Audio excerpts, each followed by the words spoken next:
Ryan McGrady, who is Stats and Info for us, but also, hey man, he writes a little bit as well, had a great piece over on CBSSports.com. And it's not a long read, but it's a fascinating read. And it's about this gap, the dreaded gap that's between the G5 and the Power 4. Now, everyone talks about the gap, and I do as well. How wide is the gap? How important is it? And does it really matter? And also, is the reality what the perception is? What's the perception? The perception is the Power 4 schools are raiding the G5 rosters. The perception is that the G5 is now just a glorified feeder system for the Power 4. Some people would argue it always was that way, but now it's even more so that way than it's ever been. Okay? We're going to check all this in a second. Some would argue that it's just a full scorched earth mentality now, and anytime a player gets halfway decent at the G5 level, it's just a matter of time until the Power 4 comes and buys him, because it's legal for them to do that now. A lot of that is true. How true is it?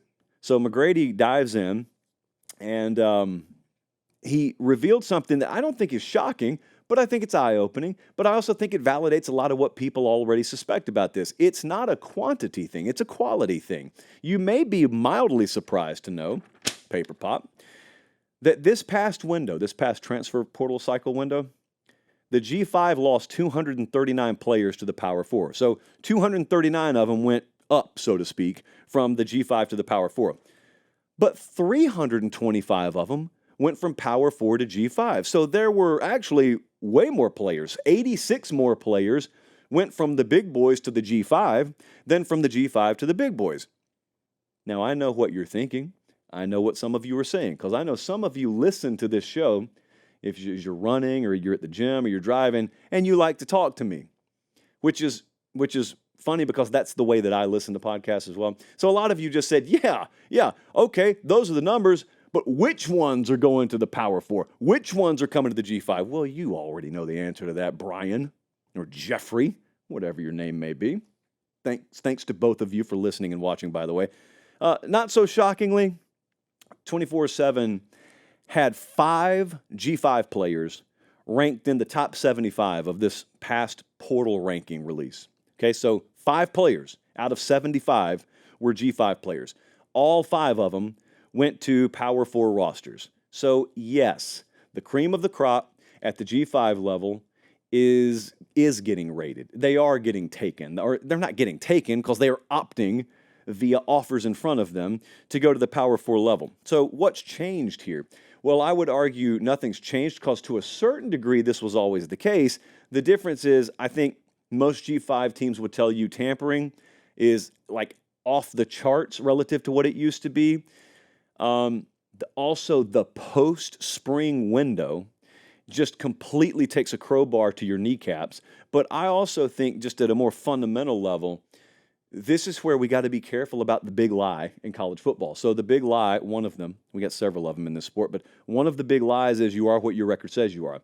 And it's never been less true than at the G5 level now. Because think about the plight of a G5 head coach, a position coach, a coordinator. The better you do, the more you're going to get penalized. Now, if you're an NFL fan, you're used to that. It's called winning and then subsequent draft placement. But in college football, we're not supposed to have that. In college football, forever until about 30 seconds ago, the better you did, the more rewards that you reaped in terms of talent acquisition. Well, now all of a sudden at the G5 level, the better you do, the better you are at evaluating a 2-star no-name tight end who comes in and develops and is immersed in your culture and goes on to be all conference. The better you do on the front end, the more likely it is that someone who sucks at the higher level and has gaping holes on the roster is going to come in because they have deeper pockets, and they're going to take the guy that you developed, and then they'll probably get credit for it. But here's the worst part. The worst part is you now have a glaring hole on your roster that you really can't afford to fill in the literal definition of afford, and it's after spring, so you have no recourse, and you go in the fall, and a big hinge point of your offensive game plan is gone, and you can't really replace that production, and you lose 2 or 3 games because of this, and they look at you and say, you're a 6-6 coach. Well, no, the team is 6-6, but you may be well above that as a caliber of coach. That's the shame. That's the shame of it. I don't look at it and say, oh, it's a shame that guys have the opportunity. I think it's a shame the way the sport's constructed or the calendar's constructed, but the real shame of it is the perception now. You want to talk perception? The perception of some G5 and FCS coaches. And I understand for a third time that you could reasonably listen to me say that and say, but Josh, that's always happened. It has always happened. It hasn't always happened to this degree.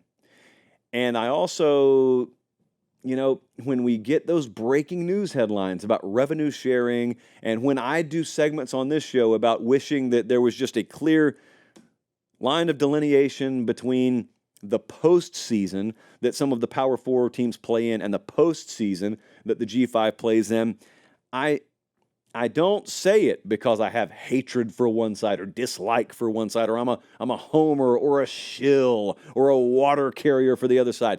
Actually, it's none of that. I just say it because it's common sense to me. It's not common sense to everyone. Everyone has an opinion on it, but I look at it and I say, like, are we really?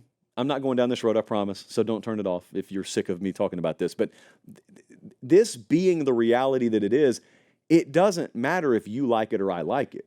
I don't love this, but it is reality. And so I just continue to look and I continue to say, from a postseason standpoint, why do we continue to pretend that if I'm at, I don't know, UTEP, if I'm at UTEP, I mean, am I really trying to play for the same championship as Texas? No, of course I'm not. And the second I have good players that are worth their salt, Texas will come take them. I really think I'm competing against them. So anyway, I told you, I'm not going more than a minute on that, but it's interesting, very interesting. McGrady did a good job on that. That article is on CBSSportsRightNow.com.